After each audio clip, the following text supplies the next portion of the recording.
Pemirsa, Menteri Pertanian Amran Sulaiman menuai kritik karena membandingkan kenaikan harga beras di Indonesia dengan negara Jepang. Setelah menuai polemik, Amran kemudian mengklarifikasi pernyataannya dan menyebut sudah melakukan berbagai langkah untuk menekan harga beras.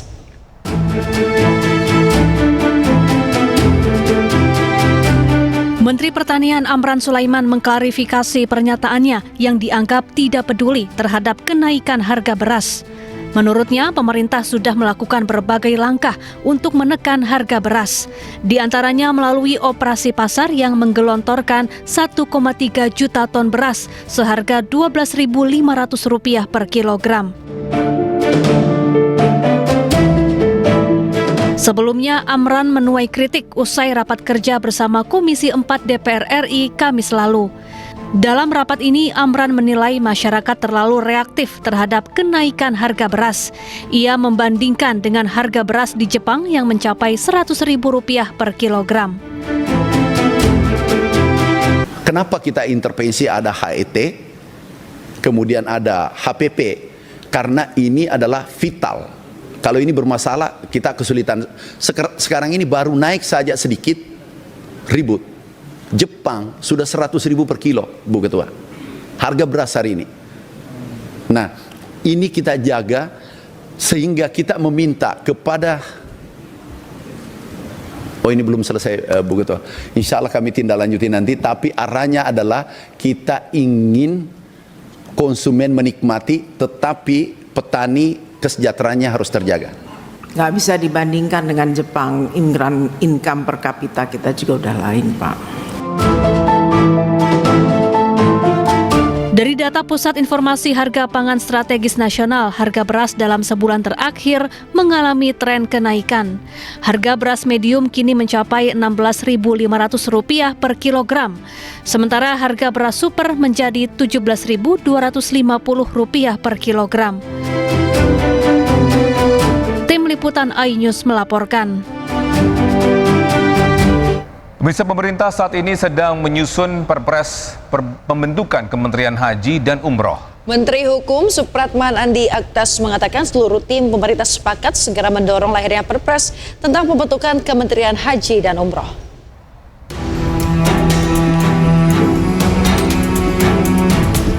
Menteri Hukum Supratman Andi Aktas menyatakan perpres pembentukan Kementerian Haji dan Umroh sedang diproses Kemensesnek dan Kemenpan RB. Hal ini seiring dengan rampungnya pembahasan revisi Undang-Undang Penyelenggaraan Haji dan Umroh. Supratman mengatakan seluruh tim pemerintah sepakat sesegera mungkin mendorong lahirnya perpres tentang pembentukan Kementerian Haji dan Umroh. Implementasi aturan dalam RUU Haji harus segera dilaksanakan mengingat rangkaian persiapan penyelenggaraan Haji 2026 sudah mulai berjalan. Ya, Kementerian Hukum hanya tugasnya mengharmonisasi. Intinya mudah-mudahan dengan pembentukan kementerian ini itu akan lebih mempermudah, memperlancar penyelenggaraan ibadah haji dan umroh.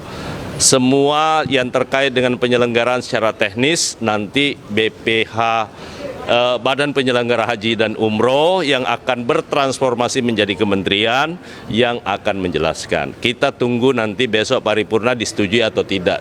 Rapat tadi sudah diambil keputusan di tingkat 1. Catatan dari pandangan praksi-praksi maupun pemerintah tidak ada. Bulat menerima dan menyetujui untuk dibawa ke pengambilan keputusan berikutnya. Pembahasan revisi RUU Haji sudah diselesaikan. Seluruh fraksi dari Komisi 8 DPR RI telah menyetujui agar RUU Haji disahkan di rapat paripurna. Menteri Sekretariat Negara Prasetyo Hadi memastikan aturan mengenai Badan Pelaksana Haji menjadi kementerian akan diterbitkan melalui peraturan Presiden. Hal ini dinyatakannya menyusul telah rampungnya pembahasan daftar inventarisir masalah atas perubahan ketiga Undang-Undang Nomor 8 Tahun 2019 tentang pengelolaan haji dan umroh oleh pemerintah dan DPR RI. Tim Liputan iNews melaporkan. Ya, terima kasih masih bersama kami di iNews Today bersama saya Togi Naga dan Yasmin Natania. Pemirsa, ahli digital forensik Rismond Sianipar kemarin kembali diperiksa Polda Metro Jaya sebagai saksi terlapor kasus ijazah Jokowi. Ini merupakan pemeriksaan lanjutan untuk melengkapi berita acara pemeriksaan sebelumnya. Tadi ada 49 pertanyaan ya terkait dengan video di YouTube saya, Bali G Academy, dan di akun X saya, Mirsa, dalam pemeriksaan kali ini Rismon mengaku tidak mempersiapkan apapun. Sebelum menjalani pemeriksaan, ia mengatakan pemeriksaan ini untuk melengkapi berita acara terkait dengan pemeriksaan yang telah dilakukan pada Jumat minggu lalu. Dalam pemeriksaan ini, terlapor lainnya Roy Suryo juga hadir di Polda Metro Jaya. Kehadiran Roy Suryo untuk memberikan dukungan kepada Rismon yang sedang menjalani pemeriksaan.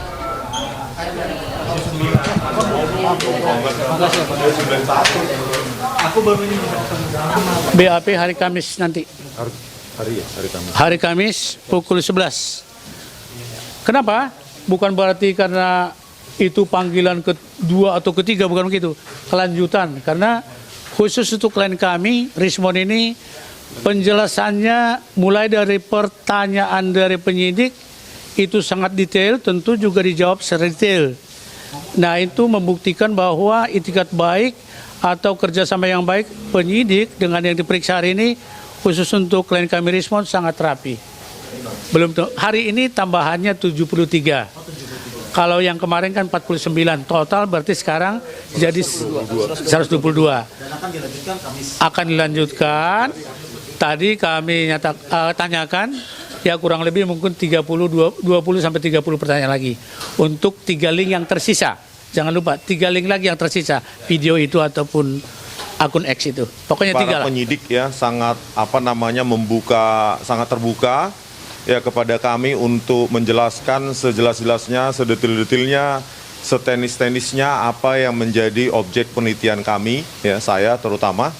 Terkait dengan apa yang ditanyakan, yaitu analisis metode saya, yaitu analisis histogram, tentang pencocokan citra menggunakan model artificial neural networks, ya sejumlah model yang sudah pre-training atau sudah dilatih yang menjadi embedded dalam Python, dan berikutnya juga metode dalam pencocokan citra, terus juga metode dalam menganalisa sebaran nilai intensitas pada kanal RGB, semua saya jelaskan.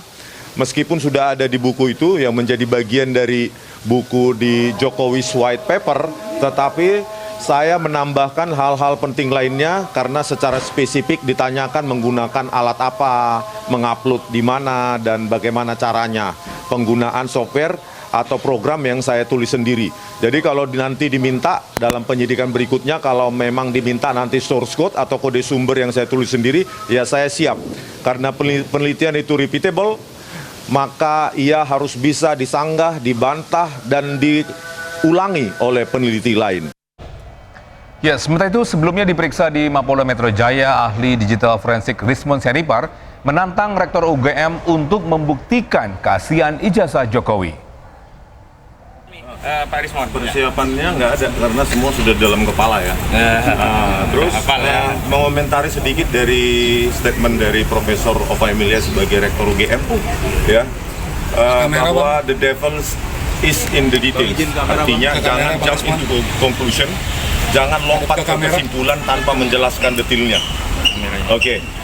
Pertama, kenapa tidak bisa dijawab lembar pengesahan penguji yang tidak ada di skripsi Joko Widodo, ya, yang disimpulkan atau dicari tahu kebenarannya oleh Profesor Sofyan Effendi, mantan Rektor UGM tahun 2002 sampai 2007, bahwa skripsi tersebut ternyata tidak pernah diuji dan isinya merupakan contekan atau duplikat dari pidato dari Dr. Sunardi. Itu dijawab dulu.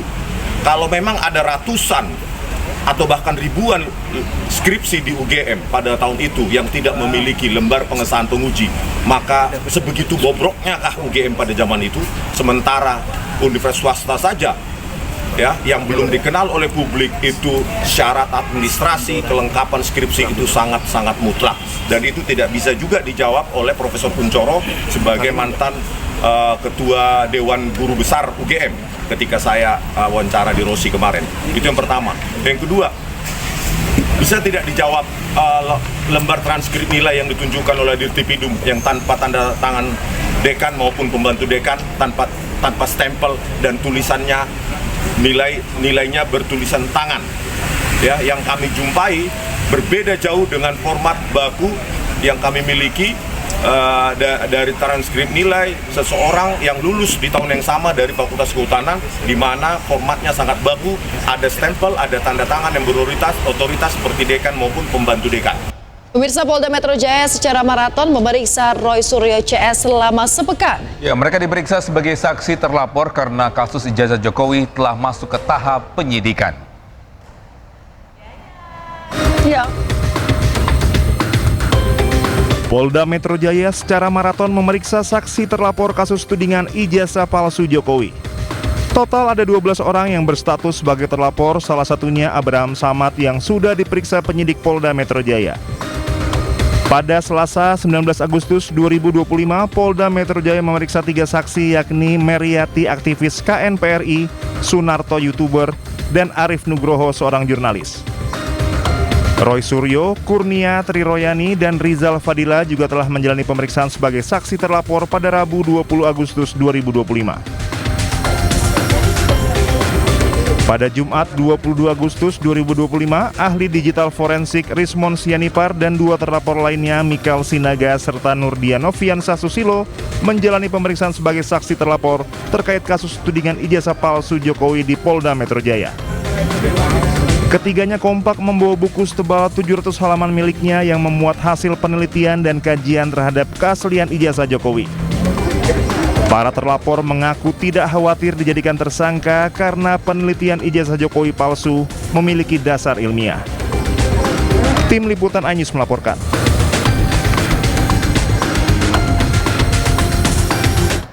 Pemirsa, Rektor Universitas Gadjah Mada buka suara terkait polemik ijazah sarjana Jokowi. Ia menjamin ijazah Jokowi asli dan memiliki bukti tentang keaslian ijazah tersebut. 1.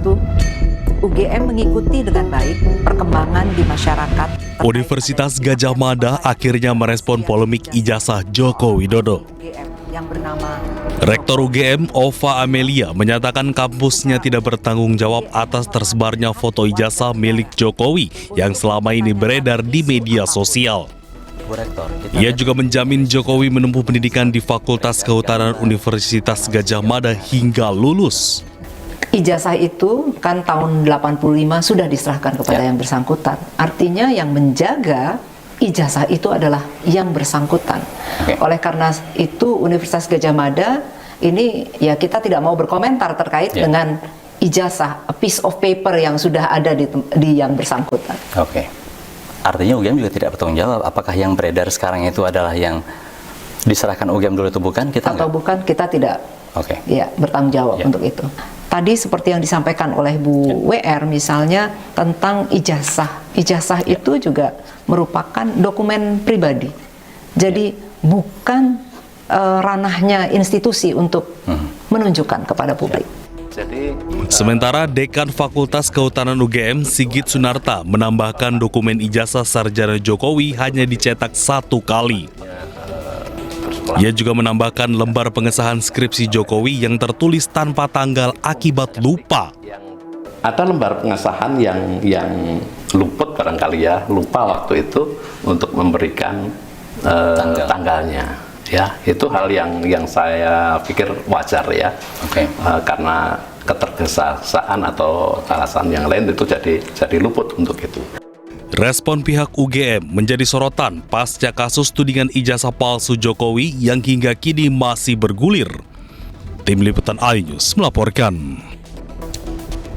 Pemirsa, Menteri Keuangan Sri Mulyani Indrawati tak berkutik ketika digeruduk sejumlah mahasiswa yang mencecar pertanyaan terkait dengan polemik di sektor perpajakan.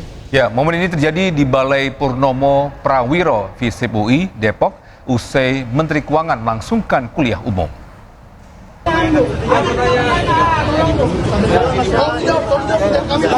Inilah momen ketika sejumlah mahasiswa menggeruduk Menteri Keuangan Sri Mulyani dengan sejumlah pertanyaan. Salah satu mahasiswa menuntut Sri Mulyani menjawab 3 pertanyaan yang dititipkan orang tuanya.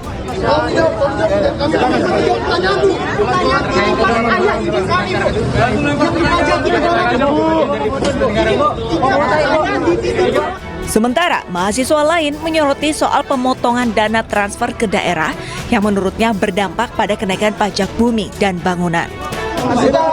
Terkait pemotongan transfer ke daerah seperti apa? Di daerah akhirnya PBB